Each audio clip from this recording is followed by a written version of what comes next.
Okay, good morning everyone. So, what you have in front of you is a mandala worksheet. My assigned chapters were about analytic psychology, which pretty much meant Carl Jung to me. So, Carl Jung, his theories have really permeated our pop culture in a lot of different ways. And I just want to know if anyone is familiar with any of those terms. Like, we don't have a lot of time, so if you know any words that are like, you know, or Jungian, you can just like yell them out. Archetype, yeah? Is anyone? What's that? Persona, yeah. Any other ones? Synchronicity, yeah. Active imagination, that's a real good one. Collective unconscious, yes. So, I'm going to move on. You don't have to yell out anymore. But thank you for sharing some of what you know with me.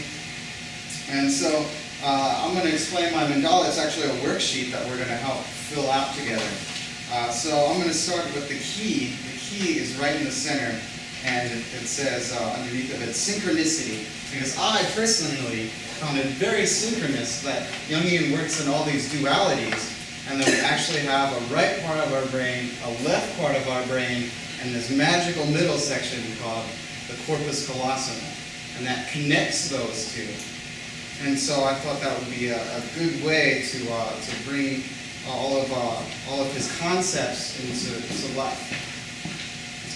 So I'm going to start up at the top at 12 o'clock here, and it says unconscious on the left side, collective unconscious on the right side. So if our key says right brain, left brain, and corpus callosum is in the middle, that's the connector. Does anyone have a guess as to what the middle of unconscious and collective unconscious would be? So my answer for that is just this one's real simple, just consciousness, like being aware. You have to sort of be aware of yourself, you know. So the collective unconscious is something that's very unique to Jung. He was very fascinated by the unconscious in a lot of different ways. And one of the main reasons he got involved with the unconscious is because he saw a seance, actually. And this woman was, calling up all these other personalities. And he really wanted to know what that was all about. And so he thought that that was proof of the unconscious, that there's things living in there. A seance is when a person goes into a medium and talks to spirits. And then the collective unconscious is what the totality of humanity has experienced, and that is all born within us. So that is a unique Jungian thing. So let's go over here. The next one's 1 o'clock. We've got ego and shadow. So between ego and shadow, I have transference. So the ego is a part of you that that people see. It's kind of like a persona. It's like what people see. And then the shadow is a part of your unconscious that is like your self-doubts and things that you know of but you actually disagree with. And transference is the active combination of things. So you get two things and you combine them, and then it creates a new thing. That's what that is. I know there's a lot of stuff here, so I'm just going to try and go quickly. So then we're going to go around the clock here, 4 o'clock. We've got anima and animus. And what I have in the middle there is the self. Self. So anima and animus are the male and female sides of you that live inside. So if you're a female, you have an anima living in your unconscious. If you're a male, you have an animus living inside you. That is like the feminine perspective. So, the other way around. Yeah. Animus is the male, and right. Female. Female, Anima is the female and male. Right. Cool. It's just like a yin yang. The yin has black and white, but has a dot of the other one in each side. So that's why I combine them with being connected with the self. And the self is the pure, like true you, like minus the ego. Going back down now, we're at 6 o'clock. Is introvert and extrovert. And what I have in the middle there is individuation is the key term, connector, individuation. So introvert and extrovert. To Jung, those were extremely important things in talking about the personality. When some of you are familiar with Sigmund Freud, and he said that everything relates back to sexuality. I think Freud and sexuality. What Jung was actually accused of as a contemporary was that he related everything back to introverted and extroverted personalities, that was like his main thing that he would call upon. And his definition is a little bit different than what we traditionally think of, that an introvert takes its energy from being by themselves, or extrovert takes energy from around other people. But let's see what so introverts to Jung see themselves in terms of objects. They see objects as in terms of themselves. So they view everything, including themselves, as an object, while extroverts see themselves in terms of objects. I know it's weird, right? So introverts see objects in terms of themselves, while extroverts see themselves in terms of objects. Yeah, so it's like a reversal thing. So that's fun. We'll talk about that. I know we have to sort of power on through this, but let's see where we go now. Archetypes and complex. Two sides of a similar coin, and what I have combining them is symbols. Symbols, as well. So we talked to someone mentioned archetypes. So with those are the sort of embodiment of the collective unconscious. It's those everyday situations. Pretty much anything could be an archetype, which is really strange. But themes throughout your life that you see can be an archetype. And archetypes really show themselves when you have a complex. So a complex can be, in terms like if you have like an inferiority complex, you feel inferior, then you get this complex, and then the archetypes express themselves to sort of take over your life, so you do rude things to other people, like because of your inferiority. So the archetypes embody these complexes to mess with you, and that's why symbols are so important, because you do artwork and you talk these things out so that these symbols emerge, and then you can decode them, and then they get better. So here we go on this last one here. We've got rational and irrational. And this is pretty great. So Jung thought, even when he was young, that he had two distinct, separate personalities. And one was rational and one was irrational. And the way this played out in his life, and the way that he can explain it, is that his father, he loved his father, but his father really let him down, because his father was a very religious person and instilled these religious beliefs, but he didn't have like the sort of respect for the scientific ways. So in that way, his father really let him down. And on the other side, you've got Freud, which Jung was really into. They were really good friends, but he was very rational, and he denied religion, and he thought that that was useless. So in that way, Freud let Jung down. So he had these two people that sort of let him down, and he had to sort of combine those two with the soul. So the answer to that one is soul. And why he did this, he really thought that his analytic psychology was in the business of curing souls. And that's what he felt very passionate about.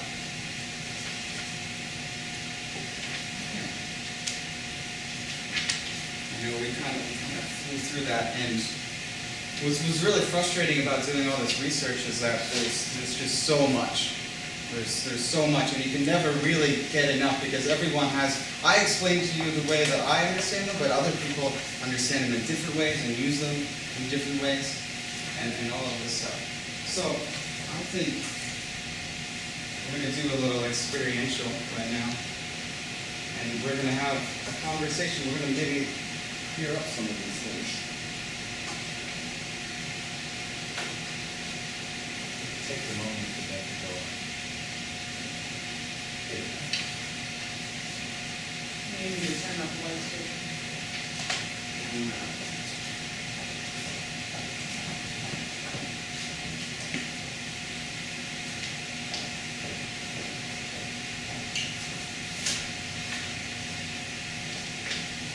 Okay, so I heard that someone mentioned active imagination earlier, and I hope you know what this is.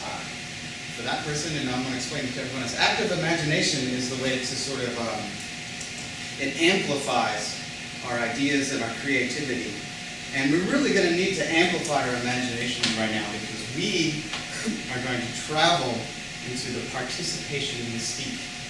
And the Participation Mystique is the place where particularly artists know how to go so that they can retrieve information from the unconscious and bring it back to humanity.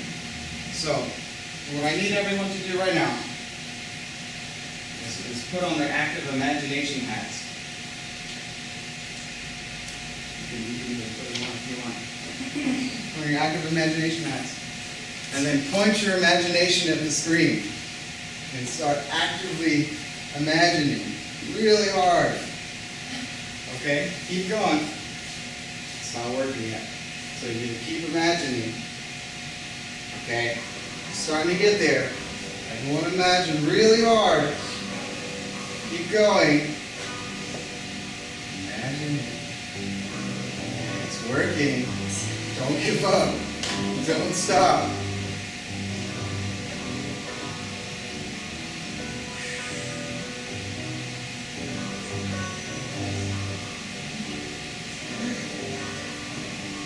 Oh my God, it's Carl Jung. Hey, how's it going? What I really need to know is, where are we?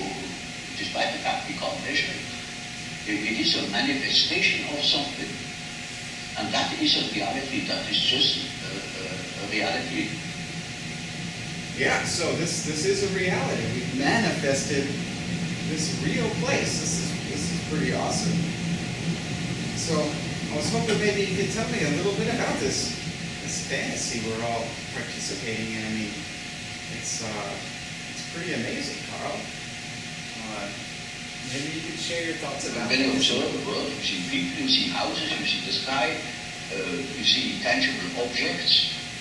But when you observe yourself within, you see moving images, a world of images, generally known as fantasies. Yet these fantasies are facts. It is a fact that a man has such and such a fantasy. And it is such a tangible fact, for instance, that when a man has a certain fantasy, another man may lose his life. Whoa, so that's pretty intense. We don't lose our lives because we're participating. That's really cool. So I'm really glad we're actually having a conversation with the real you. Do you still believe in God? Even though you're just a real person in our fantasy? Where does God come into this? What do you think about that? Because I really want to know. So, the psychic elements are facts, are realities. And when you observe the stream of images within, you observe an aspect of the world within. Yes, I understand. We're in the world with you now, and it's really amazing. And these fantasies, they seem so real, but really, do you still know God? Like, what is it you still believe in? And what do you really know about that? Yeah, now. That's what are we talking about? Finally. Difficult to answer. I know. I don't need to believe. I know. So that's a really bold statement. Really, I mean, you know. Can you, I mean, please explain that just a little bit more? I mean, where do you have you? Well, I can't say. Please You do. see, the word belief is a difficult thing for me. I don't believe. I must have a reason for a certain hypothesis. If I know a thing, and then I know it, I don't need to believe it. If I don't allow myself, for instance, to believe a thing just for the sake of believing it. I can't believe it. Yeah, I guess you shouldn't. That's a very wonderfully scientific thing to say. But aren't there with those beliefs? I mean, don't you have lots of secrets on some people? I mean, why don't you spill some dish about Freud? Have you ever?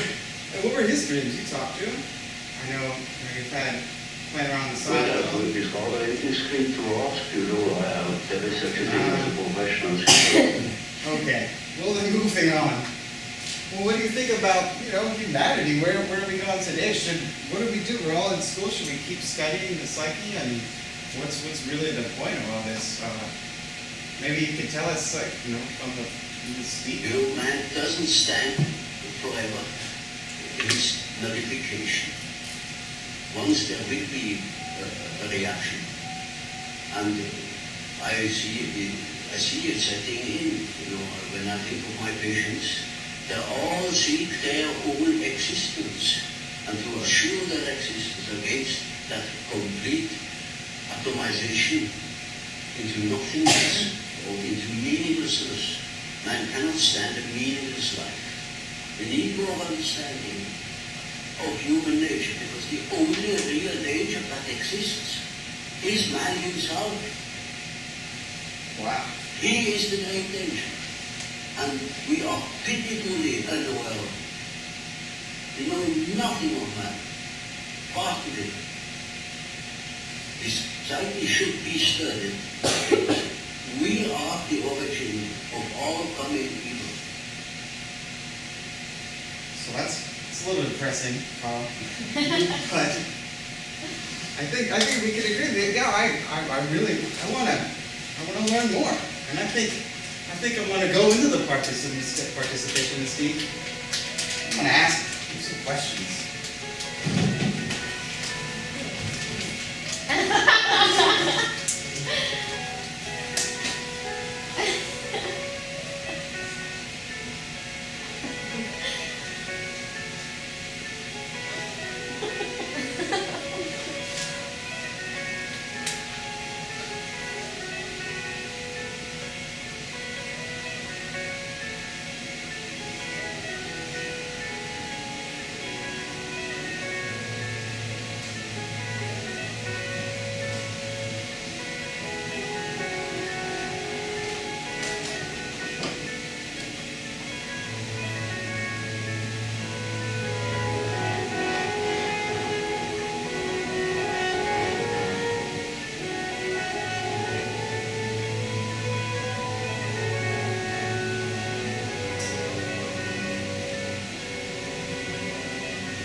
What day is this?